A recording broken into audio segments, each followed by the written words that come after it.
nós somos hoje em dia países muito diferentes do tempo em que as questões militares eram vistas com outros olhos. É evidente que isto mudou muito nos últimos anos. Portanto, os países alteraram completamente os seus equilíbrios. Quer dizer, só para teres uma ideia, a Polónia não chegava a 2% do investimento do PIB em 2014 e está em 4,12%. Portanto, mais do que duplicou. Em 10 anos. E estamos a falar de um país que enriqueceu muito neste período. Portanto, em termos é um dos países que mais cresceu em termos económicos na Europa. A Estónia também, enfim, não é um crescimento tão alto, mas está em 3,43%.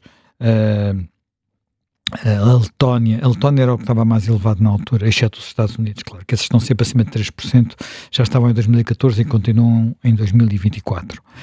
Mas Portugal evoluiu um bocadinho, mas quase nada, não é? Portanto, nós estamos com 1,55, os últimos dados da NATO. Portanto, são estimativas, claro, não é? Não são dados finais. E há muitas dúvidas que estes números sejam reais, no sentido em que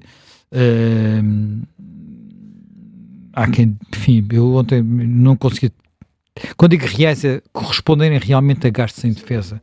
Portanto, não integrarem aqui, por exemplo, as pensões, os aumentos da GNR, as pensões por aí adiante, que não é exatamente gastos em defesa, mas permitem arredondar o número e chegar a uma conclusão. E chegar a um número global. Portanto, isto coloca muitos desafios de tipo diferente. Mas são desafios que eu penso que nós não podemos deixar de ignorar. Ontem, quando o Marco Rutte passou por cá, não é? Portanto, Marco Rutte tem uma vantagem como secretário-geral da NATO, é que ele é um bocado desbocado, não é? Nós lembramos. É aquele holandês que às vezes dizia umas coisas que deixava metade do país aos saltos. Eu diria mesmo 80% do país aos saltos. Apesar de vez em quando ela estar perto do alvo, mas com as palavras pouco ponderadas, talvez. Bem, ele disse uma coisa que é rigorosamente verdade. Nós temos navios e aviões russos a passar nas nossas águas, no nosso espaço, e temos algo que é crítico para, eu diria, para o mundo, não é apenas para a Europa, mas é para o mundo e para o espaço atlântico, ainda mais crítico, que tem a ver com as infraestruturas de cabos submarinos, e vimos como isso já começou a ter efeitos, a ter problemas na zona do Báltico, e como para o Báltico já estão a seguir, neste momento, mais navios militares da NATO, designadamente fragatas do Reino Unido, porque já houve apresamento de navios e quando estamos a falar destas coisas, estamos a falar de coisas que são, de facto, muito, muito sérias e muito, muito relevantes e muito importantes. E, portanto, há aqui um conjunto de temas que nós não podemos completamente ignorar, mesmo estando aparentemente longe. Não se trata apenas de estarmos numa aliança que nos protege. O problema é que essa aliança, desde o princípio, que foi criada para assegurar duas ou três coisas, não é? Como toda a gente se recorda. Primeiro, que os Estados Unidos não se iam embora da Europa, já tinham vindo cá duas vezes para ajudar a Europa, salvar a Europa de alguma forma, em Primeira Guerra Mundial e sobretudo na Segunda Guerra Mundial. Depois que a Alemanha não se tornava na ameaça que se tinha tornado duas vezes e, portanto, era integrada no espaço europeu e não ficava como uma espécie de país pária, como chegou a ser discutido na altura. E, finalmente, que a União Soviética, que tinha, enfim, já tinha caído, já tinha havido o famoso discurso de Churchill sobre a cortina de ferro, já tinha caído numa cortina de ferro que vinha de Riga até Trieste, acho que a expressão é essa, portanto, no leste da Europa, que não vinha por aí adiante, e, portanto, isto justificava a NATO, e ao ponto de, na altura, Portugal, que não fazia, portanto, era um país que não tinha acompanhado o movimento de democratização posterior à Segunda Guerra Mundial, mesmo assim, pôde entrar para a NATO. Espanha não pôde. E não, enfim, também há outras questões que têm a ver com a não entrada de Espanha, mas Portugal é país fundador, 1949, portanto, estamos lá desde o princípio e estamos lá, e não é apenas por termos os Açores, e os Açores fazerem parte de um espaço geoestratégico mais vasto. Estamos lá porque, sobretudo nas últimas décadas democráticas, praticamente não existiriam forças armadas em Portugal se não tivéssemos na NATO. As únicas coisas operacionais que temos são as que de alguma forma têm que integrar-se em forças da NATO. Quer dizer, as brigadas, digamos, de forças na parte do exército blindadas, é chamada Brigada NATO. Depois nós temos, eu não sou grande especialista nisto, não fiz a tropa, como se costuma dizer, mas depois temos F-16 e uma base, e não podemos mudar a base de sítio porque há a NATO, e temos certos tipos de equipamentos militares também. Aí na parte da Marinha é um bocadinho diferente, porque apesar de tudo nunca se descurou completamente essa frente. Não é que nós tínhamos grandes equipamentos, digamos. Os últimos 2 grandes investimentos foram nas fragatas da geração mais recente, mas já foi há muitos anos. Portanto, aquelas que têm já um helicóptero, podem atuar com um helicóptero, e os submarinos, mas nós tínhamos 3, passamos a ter só 2, penso que só temos 2. Portanto, enfim, é um quase simbólico, mas existem. Agora, aqui isto coloca vários problemas. Onde é que se vai buscar o dinheiro? Portanto, onde é que se vai buscar o dinheiro? Porque há aqui 3 ou 4 problemas. Primeiro, não há um discurso europeu sobre estes temas. Um discurso europeu é um discurso dos líderes europeus. Nenhum líder europeu está a dizer aos seus eleitorados que é necessário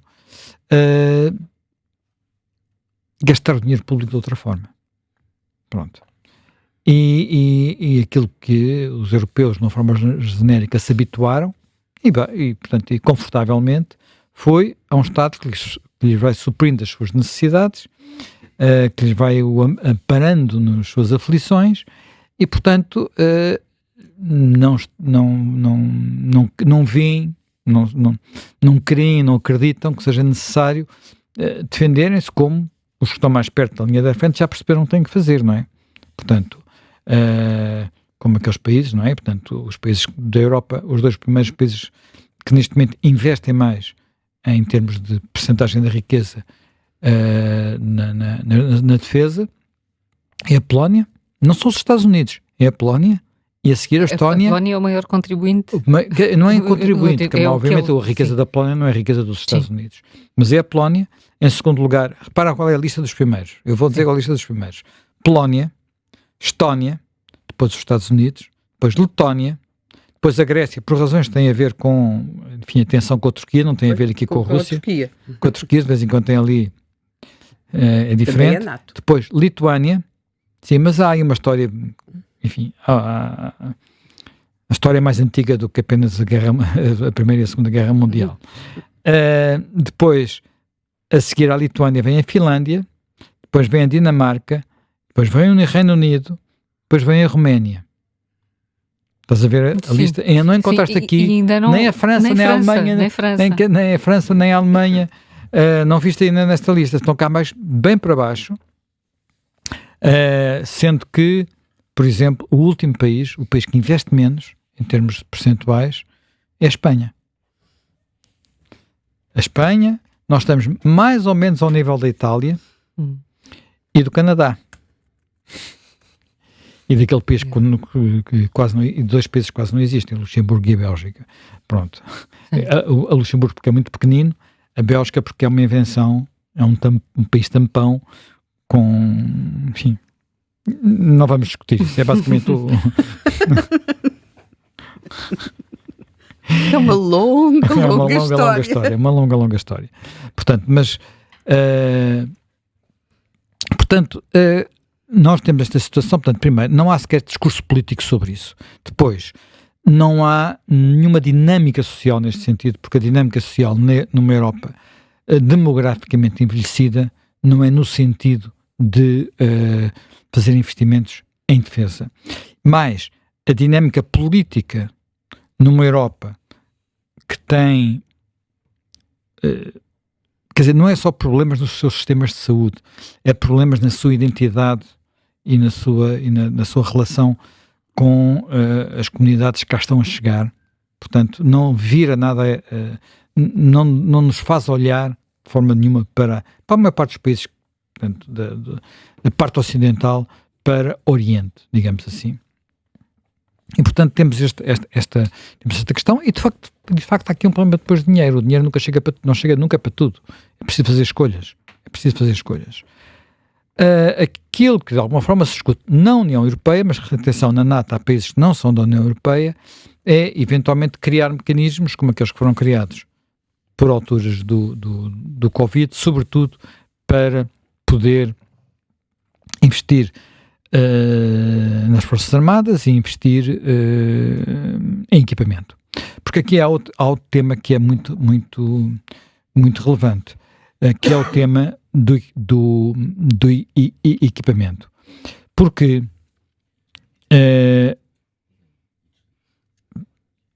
não basta ter homens, não é? Não basta ter homens, não basta ter soldados. Precisamos ter equipamento. Ouvimos Zelensky explicar isso muitas vezes, em várias fases da guerra. Ouvimos ele explicar isso em muitas alturas. Portanto, o equipamento militar tem, olha, é uma faca de dois gumes. Por um lado, custa muito, mas por outro lado,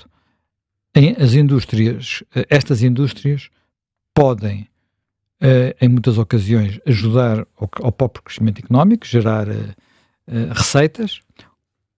Isto realiza muitas pessoas, mas isto é verdade, e sobretudo podem ter outra componente que pode ser muito relevante na Europa, que é ajudar ao desenvolvimento tecnológico. Portanto, são muitas vezes indústrias de ponta.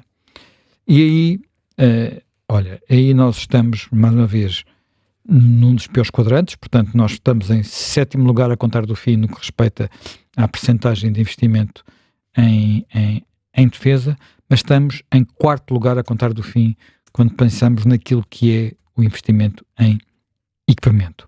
Portanto, de facto estamos longe das metas, nós estamos muito longe das metas estabelecidas, que é 20% estamos em cima da meta estabelecida, que devia ser 20% do gasto total em defesa. Há países que não chegaram lá, a Bélgica, por exemplo, o Canadá. Mas somos a par com a Itália, esse isso são tudo números de um relatório muito, muito, muito recente da NATO. Somos a par com a Itália, um dos países que mais gasta a pagar aos soldados. Portanto, com vencimentos. Concretamente, não me queria aqui enganar, portanto, no nosso caso é 58,6% do nosso investimento em defesa é pagar salários. Itália tem um bocadinho mais, 59,4%, mas, por exemplo, um país como os Estados Unidos é um quarto, é 25%. Portanto, o grande investimento é em infraestruturas e equipamento. Portanto, e há outros países assim que têm este tipo de proporção. Isto é muito relevante, porquê? Porque quando falamos disto, falamos de um esforço que pode passar por algo que também no limite pode ser um estímulo à economia. A questão é saber como é que se faz. Porquê? Porque para ser bem feito implica alguma coordenação europeia, e isto não pode ser feito género, uma migalhinha a cada um, quer dizer, portanto, há coisas que são feitas num país e coisas que são feitas noutro país. Um dos problemas que a Europa tem tido é que as tensões, cada vez que precisa desenvolver um projeto novo, cada país quer ficar com uma fatia maior e depois ninguém se entende e no fim tudo se atrasa. Portanto, isso a acontecer seria uma tragédia, mas se pensarmos bem, os Estados Unidos têm um problema às vezes parecido, porque os sítios onde há infraestruturas militares, há uma guerra permanente no Congresso, porque os senadores e os congressistas e os membros e os representantes também querem a fábrica disto ou a fábrica daquilo, ou o laboratório disto ou o laboratório daquilo, nos seus distritos, porque é emprego, porque é riqueza, porque é para isso que eles são eleitos, no fundo. Portanto, aqui não, a lógica não é diferente, mas apesar de tudo, isto vai sendo resolvido cada vez que, por exemplo, no passado, o simples facto de fechar uma base militar, que é uma coisa que de vez em quando os presidentes americanos tiveram que fazer, é sempre uma crise no Congresso, sempre, porque há o lobby daquela zona e, portanto, esses lobbies às vezes são muito, muito poderosos, nem tudo é feito com racionalidade. Na Europa é porventura pior. Ora bem, mas isto pode ser uma área de desenvolvimento muito relevante. Nós temos, há uma das coisas que, por exemplo, se espera que Portugal possa fazer, enfim, não sei se os militares estarão de acordo comigo ou não, mas é aquilo que eu fui lendo por aqui, nós temos uma frota de aviões, portanto os famosos F-16, os F-16 que se achava que podiam salvar a Ucrânia, mas que são aviões antiquados, quer dizer, são bons aviões, atenção, mas não são a última geração. Sobretudo porque não são aviões fantasma. Os aviões fantasma são aqueles que não são detectados pelos radares. Ora, aquilo que nós percebemos, designadamente, desta guerra que está a acontecer na Ucrânia, é que esta guerra tem um lado muito antigo, portanto, muito Primeira Guerra Mundial, muito trincheiras, muito minas, muito coisas desse género, não é? E tem um outro lado cuja dimensão ainda não alcançámos todos e que tem a ver com os drones, os ataques a longa distância feitos com instrumentos desse género, e que há uma expressão que eu achei muito relevante, que é, na guerra da Ucrânia, aquilo há uma espécie de congelamento da frente, os avanços são feitos muito, muito devagar e muitas vezes à custa de muitas vidas humanas, designadamente no caso dos russos, porque quem quer que se mexa é logo detectado pelo outro lado, detectado, quer pela existência de drones, quer pela existência de satélites, e os satélites não são apenas, são satélites que apanham outras coisas, não é só coisas visuais, não é? Apanham calor, apanham essas coisas todas, portanto, tu não consegues movimentar tropas na retaguarda para preparar uma ofensiva aqui ou acolá. Enfim, até é surpreendente como é que a Ucrânia conseguiu fazer aquela ofensiva em curso que apanhar os russos de surpresa, porque aquilo em tudo o resto parece tudo congelado, porque quem quer que se mexa um bocadinho é logo detectado, e portanto há ali um congelamento que é uma combinação entre as táticas da Primeira Guerra Mundial e a nova realidade tecnológica. Ora, aquilo de que se discute, eu não sei se isto é verdade, se não, porque são especulações, estes artigos às vezes nunca se... As especulações é que nós temos os chamados aviões, os caças de quinta geração, os F-35, que eventualmente Portugal deveria comprar. A Finlândia já encomendou, portanto é um país mais pequeno que Portugal, já encomendou. Há muitos países que já os têm na Europa, são os tais caça-fantasma, não é? Portanto, que são capazes de não ser detectados pelos radares, portanto, muito importante nesta altura. Tu repara, a superioridade aérea russa na Ucrânia tem servido muito pouco, porque quase todos os aviões são abatidos. E isto é uma coisa muito, muito relevante. Quando há uma mudança, cada guerra nova é diferente das guerras antigas. Uma das grandes diferenças que houve, só para voltar um pouco atrás, dar um enquadramento para isto, uma das grandes diferenças que houve entre a Guerra dos 6 Dias, 1968, ou 7, já nem sei, a Guerra dos 6 Dias, estou a falar do Médio Oriente, e a Guerra de Yom Kippur, 1973, portanto estamos a falar de um intervalo de tempo muito curto. Na Guerra dos 6 Dias, a aviação israelita destruiu nas primeiras horas a aviação egípcia e depois teve absoluta superioridade aérea. Isso permitiu que a guerra fosse relâmpago. Na Guerra de Yom Kippur, os egípcios já dispunham de mísseis terra-ar e, portanto, quando Israel tentou fazer o mesmo, os aviões israelitas começaram a cair. Portanto, e foi preciso mudar de tática, foi preciso mudar de estratégia. E depois a seguir já houve outros combates, digamos, com a Síria, onde a aviação israelita já se portou de outra forma. Neste caso, há uma coisa muito interessante que eu tenho estado a assistir. Mesmo os russos também já têm um avião de quinta geração, os europeus não têm ainda. Portanto, de um avião fantasma. Mas os chineses têm.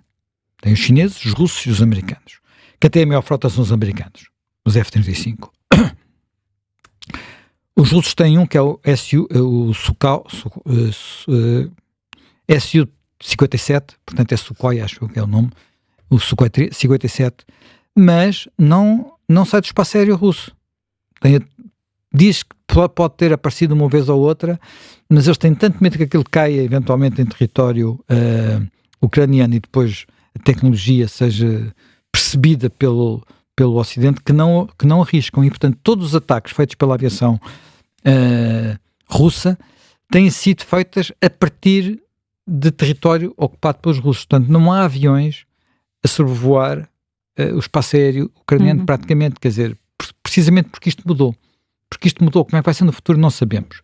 E uma das coisas que se fala, e já se fala há uns anos, é que a próxima geração de aviões, os aviões de sexta geração, serão aviões que não funcionam. Primeiro, utilizam inteligência artificial e no limite podem nem precisar de piloto. E seriam... Pode mudar tudo numa guerra, não é? Pode mudar tudo.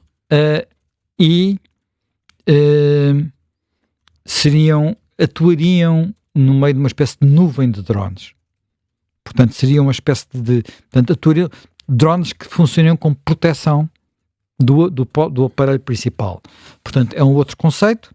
Portanto, eu há uns anos que já ouvi falar disto aqui numa conferência, uma vez em Lisboa, nunca tinha percebido bem o que era, mas os americanos não têm ainda nenhum avião desses. Suspeita-se que os chineses estão mais avançados. E desse ponto de vista, acho que é a altura de nós acordarmos, uma vez por todas, não é? Nós ontem apanhámos um susto, e se calhar vamos ter que voltar a esse tema no controle corrente, mas o mundo apanhou um susto ontem, ou anteontem, por causa da inteligência artificial chinesa. De repente apareceu uma aplicação, eu já tenho no meu telemóvel, chama-se DeepSeek, acho que é assim que se chama, DeepSeek. Sim. Já experimentei como é que funciona. E aquilo que surpreende é, nós falámos aqui, tantas vezes que falámos aqui do volume do investimento que é necessário, das grandes, dos chips, dos hangares de computadores, e aparentemente esta inteligência artificial chinesa não encontrou atalhos que não exigem este tipo de super investimento. Portanto, aparentemente conseguiu ir para o outro lado, trabalhando de outra forma, com outros mecanismos, e a gente pergunta, mas como é que eles conseguiram? Bem, eu não sei se tens ideia, mas é um número muito impressionante. Neste momento, quer dizer, nós temos que ter consciência que nós podemos boicotar a exportação de chips para a China e achar que assim que os chips mais sofisticados não chegam lá. Mas há uma coisa que nós não podemos fazer, que é esvaziar a China das pessoas que lá estão. E a China, neste momento, todos os anos, forma mais licenciados, doutorados, o que quiseres, em ciência, tecnologia, engenharia e matemática do que o resto do mundo. A soma do resto do mundo. O resto do mundo, todo junto. É disso que estamos a falar. E o segundo país não são os Estados Unidos, é a Índia. E o segundo país não é os Estados Unidos, é a Índia. Estamos a falar de quase 5 milhões de engenheiros, cientistas novos por ano. Os Estados Unidos, estamos a falar de 500 mil. É um décimo. Não é? Portanto, e este desequilíbrio, em volume, naturalmente que, mesmo que eventualmente as universidades americanas sejam melhores, e nós sabemos, até porque há os rankings das universidades, que isso é verdade, mas não é tão verdade às vezes. O famoso ranking de Xangai, repara, o ranking das universidades é feito em Xangai, o mais prestigiado de todos. Portanto, nós estamos com um desequilíbrio de inteligência, isto é inteligência, que não nos devia ter surpreendido. Porque se nós percebermos aquilo que as pessoas de cultura oriental / chinesa conseguem, nos PISAs, nos TIMES, nas universidades americanas, nas universidades europeias, são sempre os melhores alunos, e isto não nos devia surpreender. Portanto, eles estão a conseguir, olha, com inteligência, se calhar superar caminhos. Quer dizer, eles já têm os TGVs mais rápidos do mundo, 450 km por hora. Não há na Europa ainda. Quer dizer, os franceses estiveram quase lá, mas os chineses já têm. Portanto, há aqui uma mudança, que é uma mudança estrutural. É evidente que isto levanta-nos uma enorme questão, que é o pivô da NATO são os Estados Unidos. Os Estados Unidos, desde pelo menos da administração Obama, que começaram a perceber que têm que olhar para o outro lado, não têm que olhar para o Atlântico, têm que olhar para o Pacífico. Ou pelo menos têm que olhar muito mais para o Pacífico. E isto não é porque o Trump não gosta da Europa. Portanto, nós estamos perante uma realidade, que é uma realidade em muitos aspectos relativamente sombria, mas e de onde não vai ser fácil sair, precisamente porque nós temos os tais bloqueios, os bloqueios políticos e económicos, que fazem com que estas coisas sejam todas muito difíceis de ultrapassar numa Europa que discute minudências em vez de discutir outro tipo de problemas, quer dizer... Mas parece que é com uma política mais agressiva em relação à China, como Trump quer fazer. Em relação a tudo. Olha, há uma frase que eu acho que é muito relevante. A frase é esta. As mudanças da Europa não aconteceram por acaso. Aconteceram porque houve força e determinação na defesa e uma recusa absoluta de ser intimidado. Isto são palavras de um discurso de Margaret Thatcher no dia em que foi demitida. Sim. Eu acho que não foi só isso. No dia em que caiu no Parlamento Britânico, ela disse isto. Portanto, isto já foi há mais de 30 anos. Sim. Portanto, e quem veio a seguir já não se chamava Margaret Thatcher. Sim. Chamava-se John Major e as coisas foram todas muito diferentes. Na véspera da invasão da Crimeia, a França preparava-se para vender 2 navios de alta tecnologia aos russos. Na véspera. E só uns anos depois é que disse que não vendia. Suspendeu, e só uns anos depois é que disse que não vendia. Portanto, força e determinação.